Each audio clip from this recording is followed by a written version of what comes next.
The small classroom in Pine Creek Elementary was quiet except for the scratching of pencils. Ryan Carter chewed his lip as he stared at the strange symbols on the test in front of him. He was used to tests, but this one made no sense. The school principal had called it a special aptitude assessment, but Ryan had never seen questions like these before. Ryan was small for 11, with messy brown hair and eyes that his foster mother said were too old for his face. He had bounced between 5 foster homes in Montana, and this latest one was the quietest. His foster parents were nice enough but busy with their other kids. Ryan spent most of his time alone, watching the stars from his bedroom window with a cheap telescope he had saved up for by mowing lawns. The 2 people giving the test didn't look like normal teachers. The woman wore a suit so clean and perfect it seemed unreal. The man was tall and stiff, like he had forgotten how to relax. They watched the students with odd intensity. 5 minutes remaining, the woman said. Her voice had a strange accent Ryan couldn't place. Ryan looked down at his nearly empty test paper. He had only answered a few questions with any confidence. The math problems used symbols he had never seen. The spatial reasoning section showed shapes that seemed to bend in impossible ways. The written section asked about concepts he had never heard of. Ryan sighed and flipped to the last page. There was a single question. Describe your solution to the following scenario. What followed was a story about a ship trapped between 2 collapsing gravity wells with failing engines and no way to call for help. Ryan smiled. This, at least, was like the science fiction books he loved to read. He wrote quickly, "The ship doesn't need to escape both gravity wells completely. It could use the pull from one to slingshot away from the other, like when NASA uses planets to speed up probes. The crew could vent atmosphere in controlled bursts to create thrust without engines. They don't need to send a normal message for help. They could release material that would create an unusual radiation pattern when it hits the gravity wells. Anyone watching would know it wasn't natural." The woman announced that time was up.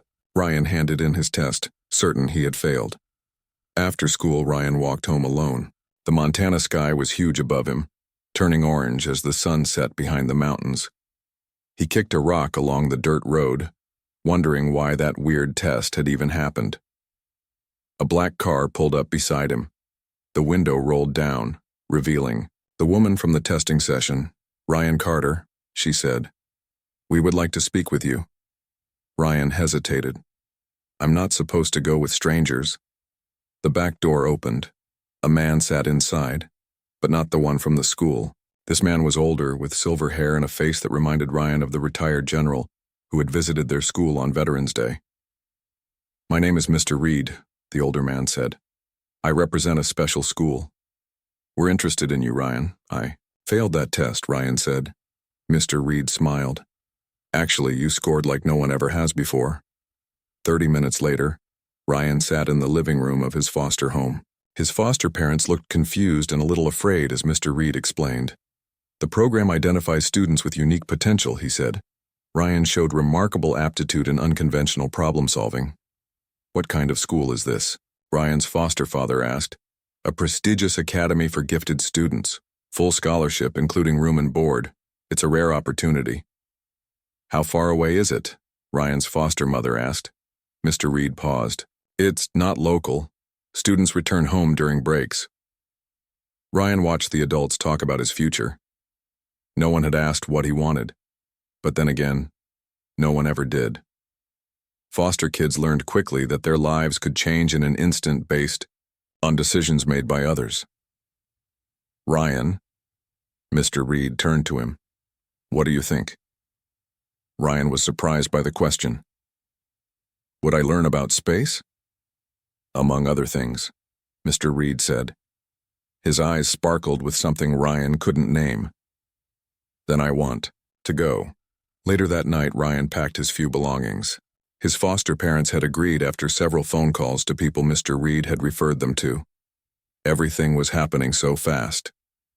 Tomorrow, Ryan would leave with Mr. Reed for the preparatory campus, where he would get ready for the real school. Ryan placed his books carefully in his backpack. He only had room for 3, so he chose his favorites about space exploration. He added his small box of treasures, a smooth rock from a river, a feather from a hawk, and a photo of his parents from before they died. He didn't remember them, but he kept the photo close. As the house grew quiet, Ryan slipped outside with his telescope. The night was clear, and stars filled the sky like scattered diamonds. He found his favorite constellation and focused his telescope on it. Ryan didn't know that 50,000 light-years away across the spiral arm of the galaxy was the Galactic Combat Academy. He didn't know that he was the first human ever selected to attend. He didn't know that his solution to the final test question had caused an uproar among the disguised alien recruiters who had never seen such an approach from any species, let alone from a child of a pre-interstellar civilization. All Ryan knew was that tomorrow would bring something new, and that was enough. The next morning, Mr. Reed arrived early. Ryan said quick goodbyes to his foster family. They seemed sad but relieved in that familiar way foster families often were when responsibilities shifted elsewhere. "Ready for an adventure?" Mr. Reed asked as they drove away. Ryan watched his small town disappear behind them. "Where is this school, really?" Mr. Reed glanced at him with new respect. "Very far from here, but I think you've been ready for it your whole life." They drove to a small airfield where a sleek plane waited. As they approached, Ryan noticed the plane didn't look quite right. The metal seemed to shine in ways that normal metal didn't. "Ryan," Mr. Reed said as they reached the stairs to the plane, "what you're about to learn will change everything you think you know about the universe." Ryan took a deep breath and stepped forward, leaving behind the only world he had ever known, heading toward the stars he had always watched from a distance. Ryan woke up confused. The last thing he remembered was boarding the strange plane with Mr. Reed. Now he lay on a bed in a room with curved walls that glowed with soft blue light. The air smelled different, cleaner, but with a hint of something metallic. He sat up quickly. His backpack was beside the bed, but his clothes had been changed. He now wore a gray jumpsuit with an unfamiliar symbol on the chest. A section of the wall slid open and Mr. Reed walked in. But he looked different. His skin had a faint bluish tint, and his eyes were larger than Ryan remembered. "Good morning, Ryan," he said. "I imagine you have questions." Ryan stared. "Who are you really?" "My name is Kel Tharn. I am an admiral in the Galactic Confederation Fleet and director of recruitment for the Combat Academy." Ryan looked around the room again. It didn't look like any place on Earth. "We're not on Earth anymore, are we?" "No. We're on a transport vessel heading to the Academy. It's located in what your astronomers call the Cygnus constellation. We'll arrive in 3 standard days." Ryan didn't feel afraid. Instead, a bubble of excitement rose in his chest. "You're aliens." "To you, yes. Just as you are to us." Kel Tharn smiled, showing teeth that were just a bit too white and perfect. "Humans have been observed by the Confederation for centuries, but this is the first year we included your species in our academy testing." "But I failed the test," Ryan said. "You failed the metrics we typically measure," Kel Tharn corrected. "But on the final scenario question, you showed a type of thinking we've never encountered. You changed the parameters of the problem itself." Onti shrugged. "I just thought about what I would do if I was really on that ship." "Exactly. Most species approach problems based on established protocols. You created an entirely new solution path." Kel Tharn handed Ryan a small device that looked like a glass tablet. "This will help you learn about the Confederation and the Academy before we arrive." For the next 3 days, Ryan barely slept. The tablet contained more information than he could possibly absorb. Histories of hundreds of alien species, maps of the galaxy showing thousands of inhabited worlds, and details about the Galactic Combat Academy. Founded 10,000 years ago, it trained the best tactical minds from across the Confederation. When the ship finally arrived, Ryan pressed his face against a viewing port. The Academy was enormous, a massive ring structure orbiting a distant star. Ships of various shapes and sizes moved around it like fish in a pond. "All new cadets report to orientation," announced a voice that seemed to speak directly inside. Ryan's head. Keltharn led Ryan to a shuttle bay. "This is where I leave you. From now on, you'll be treated like any other cadet." Ryan nodded, trying to look brave. "Thank you for choosing me." "Don't thank me yet," Keltharn said. "The Academy will be the hardest challenge of your life. Many think you will fail. Prove them wrong." The shuttle carried Ryan and about 20 other young beings to the Academy. None of them looked remotely human. Some had multiple limbs, others had scales or fur, and one appeared to be made of living crystal. They all stared at Ryan with expressions he couldn't read. The orientation hall was filled with hundreds of new cadets. A tall, thin being with gray skin and 4 arms stood on a raised platform. This was Commander Zivrix, the Academy's headmaster. "You have been selected from millions of candidates," Zivrix said. His voice was deep and seemed to vibrate the air. "Many of you will not complete your training. Those who do will join the elite forces that protect our Confederation." His eyes found Ryan in the crowd. "This cycle, we have included a new species. The human is an experiment. Whether this experiment succeeds depends on the human's ability to adapt." Ryan felt the stares of everyone in the room. His face grew hot, but he stood straight and kept his eyes forward. After orientation, Ryan was assigned to Delta Squadron, a group of 5 first-year cadets who would train together. Their squad leader was Vexillar, a being with black scales and 4 powerful arms. The other members were Nara, who had pale skin and no visible mouth, Brex, who wore a special suit that Ryan learned contained methane gas for breathing, and Kella, who moved with amazing grace on legs that bent backward like a bird's. "The human is in our squad?" Vexillar said, looking at Ryan with yellow eyes. "How can it train with us when it is so weak?" "I'm not weak," Ryan said, though he knew it wasn't really true. Compared to these beings, he was smaller and softer. "You cannot even breathe proper atmospheres," Brex said, his voice coming through a translator device. "Your bones break easily, your skin tears. You are made of wet carbon. Disgusting." Kella tilted her head. Yet Admiral Keltharn himself approved this one. "Perhaps there is more than we can see." "We will soon find out," Vexillar said. "Training begins tomorrow at first light. Do not be late, human." Their living quarters were a shared space with 5 sleeping pods. Ryan's pod was too large for him, designed for beings much bigger than humans. The temperature controls were set for species with different tolerances. The food dispenser offered nothing recognizable. That night, lying alone in his too big pod, Ryan felt the first real stab of homesickness. Earth seemed impossibly far away. He touched the pocket where he kept the photo of his parents. "I won't fail," he whispered to himself. Morning came too quickly. The lighting changed to simulate dawn, and a tone sounded through their quarters. Ryan had barely slept, but he was the first one ready, standing at attention by the door. Their first class was in something translated as tactical visualization. The instructor, a being with skin like polished copper, led them to a large chamber filled with glowing orbs of light. "Each cadet will enter the simulator," the instructor said. "Your task is to predict the movement patterns and respond accordingly." One by one, the cadets entered. They would stand in the center as the light orbs moved around them in complex patterns. Then the orbs would turn red, and the cadet had to predict where they would move next. When Ryan's turn came, he stepped forward nervously. The orbs began to dance around him faster than he could track. When they turned red, he guessed and missed every single one. Laughter rippled through the room. The instructor made a note on a device. "Humans clearly lack basic spatial awareness." By the end of the first day, Ryan had failed every test. His squadron mates avoided him at the evening meal.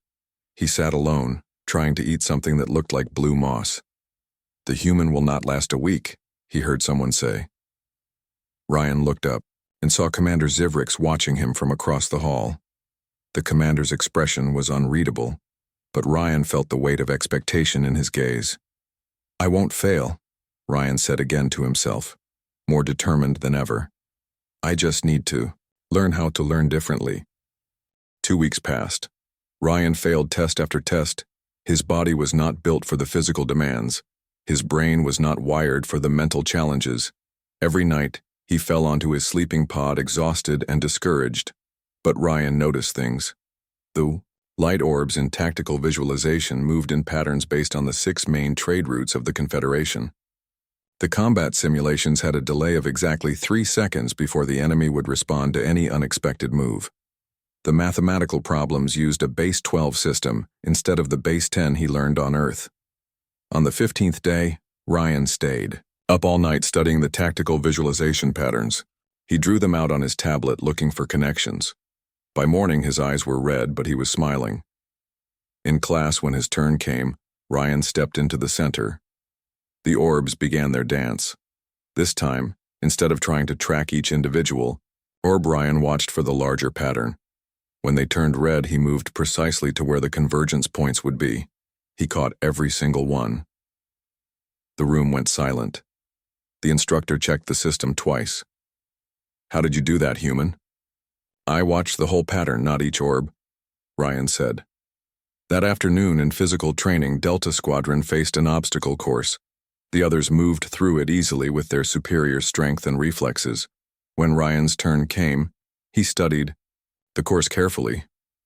"The human delays," complained the instructor. "He knows he cannot complete it." Ryan started the course. At each obstacle, instead of trying to match the aliens' physical abilities, he found alternative routes. Where they leapt across gaps, he swung from hanging vines. Where they climbed sheer walls, he found tiny handholds in the texture. Where they forced through resistance barriers, he slipped through small gaps in the corners. He finished last, but he finished. Vexillar approached him afterward. "You changed the course to suit your weaknesses." "I used the course as it was built," Ryan said, "just differently than you did." That night at the meal hall, Kella sat next to Ryan instead of with the other squad members. "You adapt," she said. "It is interesting."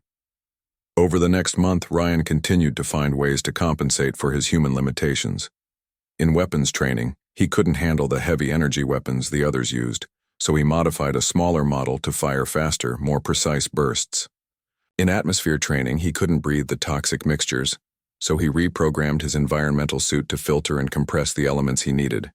His scores improved from failing to passing, though still far below his squad mates. The instructors stopped predicting his immediate failure, now watching him with curious eyes. 3 months into training, Delta Squadron faced their first major test, the Corvin scenario. Each squadron would enter a large simulation chamber and attempt to defend a space station against an overwhelming attack.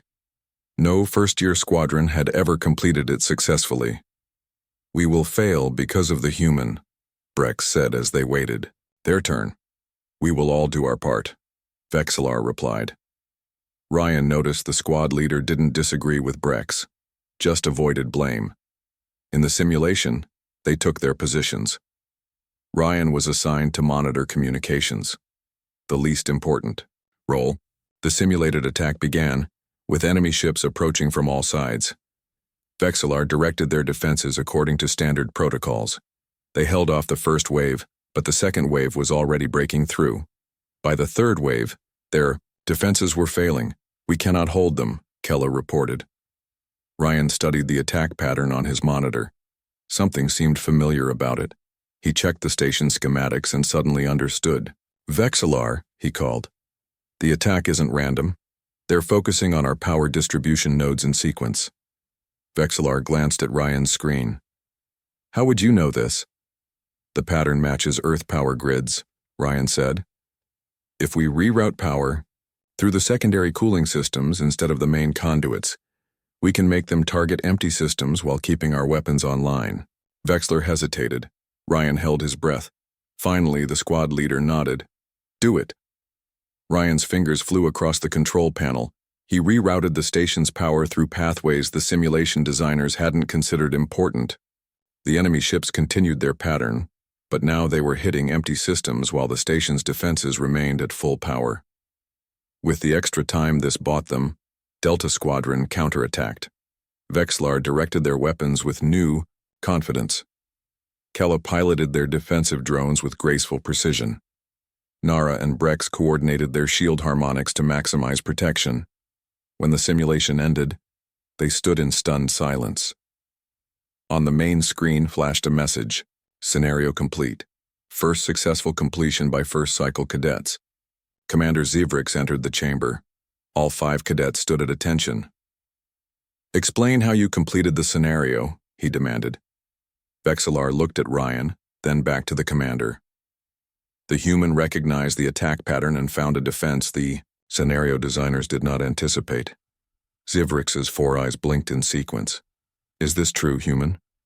"Yes, sir," Ryan said. "The pattern was similar to how power grids are designed on Earth. I just applied what I knew from home." The commander studied Ryan for a long moment. "Perspective," he said finally. "Your species brings a different perspective." He turned to leave, then paused. "Delta Squadron will report for advanced tactical training tomorrow. Your schedule has been upgraded." After he left, the squadron stood in awkward silence. Then Vexillar did something surprising. He extended his upper right hand to Ryan in the Confederation gesture of respect. "Your solution was acceptable," he said. Kella added, "You saw what we did not." Even Brex moved closer. Perhaps carbon-based life has some advantages after all. That night, for the first time, Ryan ate with his squadron instead of alone. They asked him questions about Earth, and he asked about their home worlds. The conversation was stilted at first, but gradually became more natural. As they walked back to their quarters, Nara spoke directly to Ryan's mind, a rare use of her species' telepathic ability. "You belong here now," she projected. "Not as an equal yet, but as one with potential." Ryan smiled. He had found a way to adapt, to use what made him different as an advantage rather than a handicap. He thought about the stars he used to watch from his bedroom window in Montana. Now he was among them, proving that humans deserve to be here. In his sleeping pod that night, Ryan looked at the photo of his parents. "I'm doing okay," he whispered. "I think you'd be proud."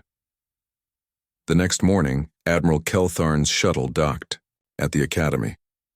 He had come to see this human child who had accomplished what no first-year cadet had done before. The experiment was showing unexpected results. Perhaps humans were more remarkable than anyone had guessed. 6 months passed. Ryan grew several inches taller as his body adjusted to the slightly higher gravity of the academy. His muscles became stronger from the constant training. More importantly, his mind expanded with new knowledge. He learned to think in 3 dimensions as naturally as breathing. He memorized the major star systems and trade routes of the Confederation. He could name 200 alien species and their key strengths and weaknesses.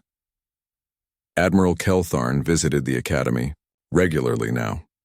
Each time he observed Ryan's training and spoke with his instructors.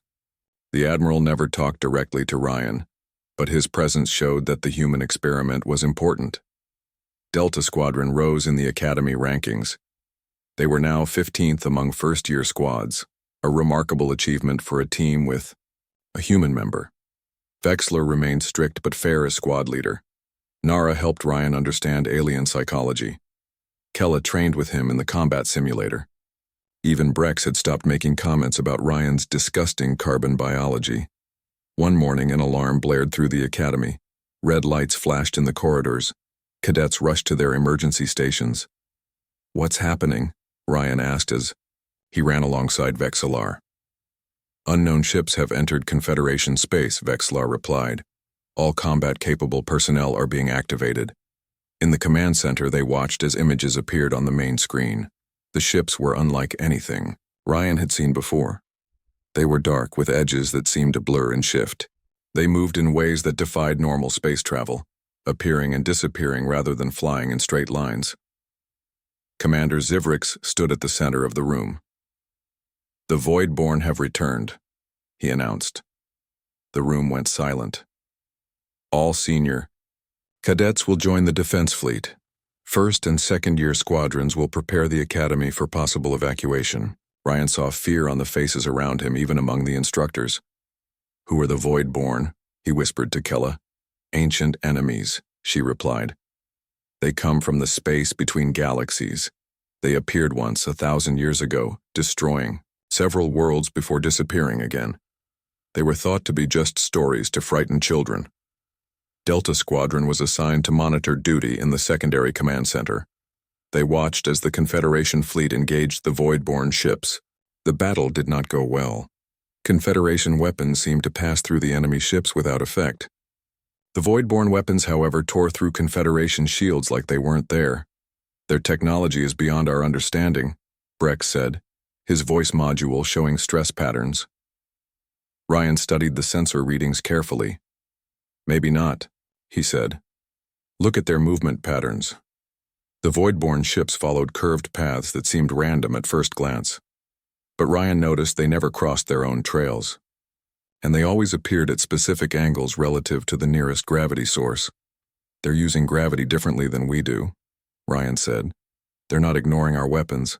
They're shifting slightly outside normal space when attacked. Vexlar looked at the data. How could you know this? Because humans used to think about how to travel between stars long before we could actually do it, Ryan explained. One theory was to use gravity to bend space itself. These ships are doing something like that. Ryan's mind raced. If the Voidborn ships used gravity in that way, then they had to follow certain rules. Nothing could escape gravity entirely. Which meant, we need to speak with the commander, Ryan said urgently. Vexlar hesitated, then nodded. They sent their observations to the main command center. Minutes later, Commander Zivrix appeared on their screen. Explain your theory, Cadet Carter, he ordered. Ryan took a deep breath. The Voidborn ships are using gravity fields to partially shift out of normal space. That's why our weapons pass through them, but they have to stay partially in normal space to attack us. If we can predict where they'll appear next, we can target those exact points at the exact time they shift back to attack. The commander stared at Ryan. How would we predict their appearances? Their movements follow a pattern, similar to natural growth spirals on Earth, Ryan said. It's called the Fibonacci sequence. If we map gravity currents in the battle area and overlay this sequence, we can calculate where they'll appear next. There was a long silence. Then Admiral Keltharn appeared on the screen beside the commander. He had been listening. Do it, he ordered. Ryan and Delta Squadron worked frantically. Ryan explained the mathematical sequence to Brex, who was best with complex calculations. Nara interfaced directly with the sensor arrays, her telepathic abilities allowing faster data interpretation. Kella and Vexlar translated Ryan's theories into tactical formations. Within an hour, they had a predictive model. Admiral Keltharn's battle group realigned according to their calculations. When the Voidborn ships next appeared, Confederation weapons were already firing at the exact coordinates. For the first time, the enemy ships took damage. The battle continued for hours. The Voidborn adjusted their patterns, but Ryan and his team adjusted their predictions. It became a strange game of mathematics and intuition. The Voidborn still held the technological advantage, but the Confederation now had a fighting chance. Finally, the enemy ships withdrew, vanishing back into the darkness between stars. The Academy erupted in cheers. Commander Zivrix called Delta Squadron to the main command center. They stood at attention before him and Admiral Keltharn. Your squadron has provided the Confederation with its first effective defense against the Voidborn, the commander said. This achievement will be recorded in the Academy archives. Admiral Keltharn looked directly at Ryan. The human perspective proved valuable today. Your species sees patterns where others see chaos. This may be the key to our survival in the coming conflict. The next day, Ryan received a new uniform with Cadet Lieutenant insignia. Delta Squadron was promoted to Advanced Tactical Training, a program normally reserved for third-year cadets. As they left the commander's office, Vexlar placed all four of his hands on Ryan's shoulders, a gesture of highest respect among his people. You have proven the worth of your species, he said. I am honored to call you squadron mate. That night, Ryan looked out the viewport at the stars. The Voidborn were still out there, planning their next attack. The war had just begun. But for the first time, Ryan felt like he truly belonged at the Academy. not as a curiosity or an experiment, but as a valuable member of the Confederation. He thought about Earth, so far away and unaware of the danger lurking between the stars. One day, he would return home and help prepare his planet for the wider galaxy. But first, he had much more to learn.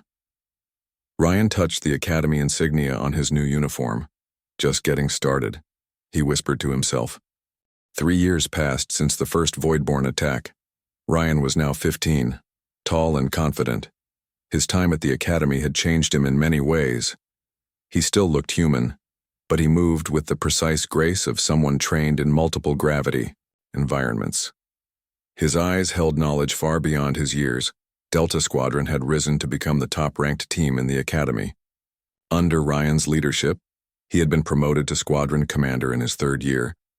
They had broken records in every training scenario. Their approach to combat, blending Ryan's human intuition with the natural strengths of each member, had become a case study for instructors. The war with the Voidborn continued. After their initial defeat, the enemy had changed tactics, attacking isolated outposts and disappearing before the Confederation fleet could respond.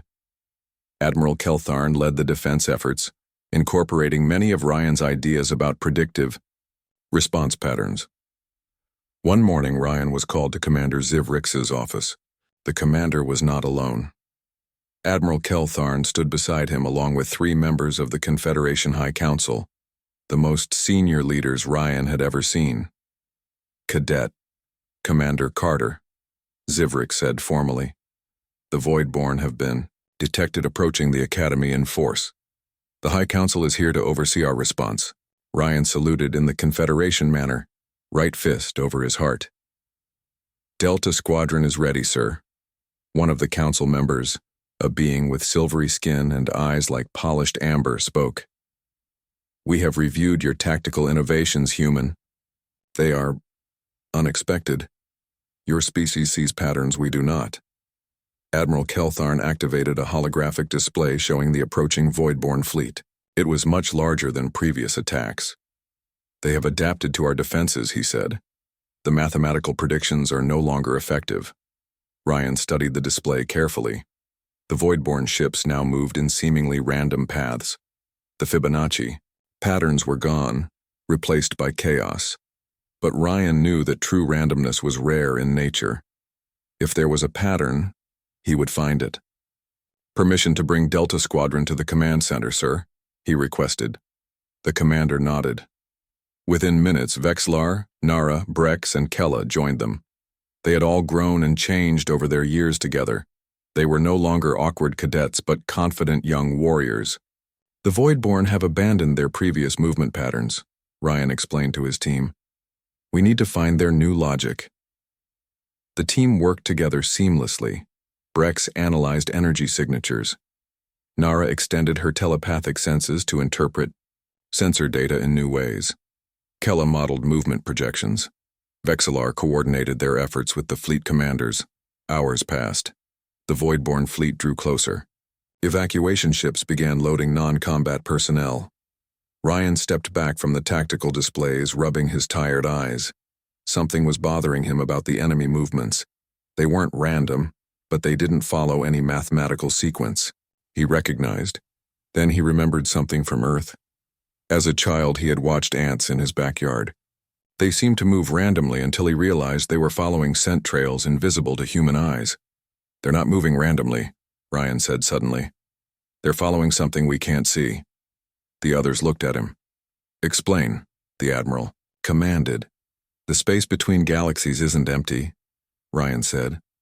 There are currents of dark matter invisible to our sensors but making up most of the universe.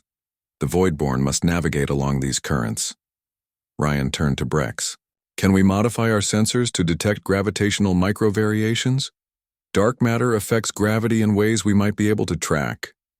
Brex's eye stalks quivered with excitement. Theoretically possible. I will need to recalibrate the primary sensor array. The High Council members exchanged looks. One of them spoke. This theory is untested. We have no evidence that do it, Admiral Keltharn interrupted. The human has earned our trust. The next hours were tense. Brex and Nara worked to modify the sensors while Ryan and Kella developed a new tactical approach. Vexillar coordinated, with fleet commanders to position ships according to Ryan's theory. The Academy Defense Fleet formed a new formation. Instead of protecting the most vulnerable points, they positioned themselves along Ryan's predicted dark matter currents. If he was right, the Voidborn would have to pass through these areas to maintain their advantage. The enemy fleet appeared at the edge of the system. The modified sensors revealed faint traces of what Ryan had predicted, invisible currents flowing through space like rivers. The Voidborn ships followed these currents exactly as Ryan had guessed. All ships, commence fire on the marked coordinates, Admiral Keltharn ordered. The battle was intense. The Voidborn still held technological advantages, but they had lost the element of surprise. The Confederation ships targeted the dark matter currents ahead of the enemy vessels, forcing them to either abandon their advantage or fly into prepared defenses. In the command center, Ryan directed Delta Squadron with calm precision. Each member played their role perfectly. Kella predicted enemy maneuvers. Brex maintained the modified sensors. Nara coordinated communications across the fleet. Vexillar managed their defensive screens. Slowly, the tide turned. Voidborn ships began to fall. Back, after 3 hours of fighting, the enemy fleet retreated, jumping away into the darkness between stars. The command center erupted in cheers. Admiral Keltharn placed his hand on Ryan's shoulder. "You have given us our first major victory, Cadet." Commander Carter. 2 weeks later, the Academy gathered for graduation. Though Ryan was younger than normal graduating age, the High Council had approved special commendations for Delta Squadron. They would be assigned to Keltharn's flagship as tactical officers, the highest honor for Academy graduates. Commander Zivrix called the cadets forward one by one. When Ryan's turn came, the commander's voice took on a different tone. "Ryan Carter came to us 4 years ago as an experiment. A human child who failed every standard metric we use to measure potential. Today he graduates at the top of his class, having revolutionized our understanding of combat tactics." The Admiral stepped forward with a special insignia, one that had never been given to a cadet before. "The Star of Tactical Innovation," he announced, "for contributions to the defense of the Confederation beyond any expectation." As Ryan accepted the honor, he thought about that day long ago in Montana, when he had taken a strange test and failed almost every question. He thought about the small boy who had gazed at the stars, never imagining he would one day walk among them. The ceremony ended with the announcement that 3 more human children had been accepted to the next Academy class. Earth would soon take its place among the Confederation worlds, bringing their unique perspective to the stars. That night, Ryan stood at the viewport of Keltharn's flagship, watching as they prepared to depart. The war was far from over. The Voidborn would return, and they would adapt again. But Ryan was ready. He had found his place in the universe. Vexillar joined him at the viewport. "What do you think, Commander Carter?" Ryan smiled at the title. From failed test taker to commander, in 4 years. "I think we're just getting started," he said. The stars stretched before them, full of danger and possibility. The human experiment had been more successful than anyone could have imagined. And somewhere out there, the Voidborn were learning. A hard lesson about underestimating humans and their strange, wonderful way of seeing the universe.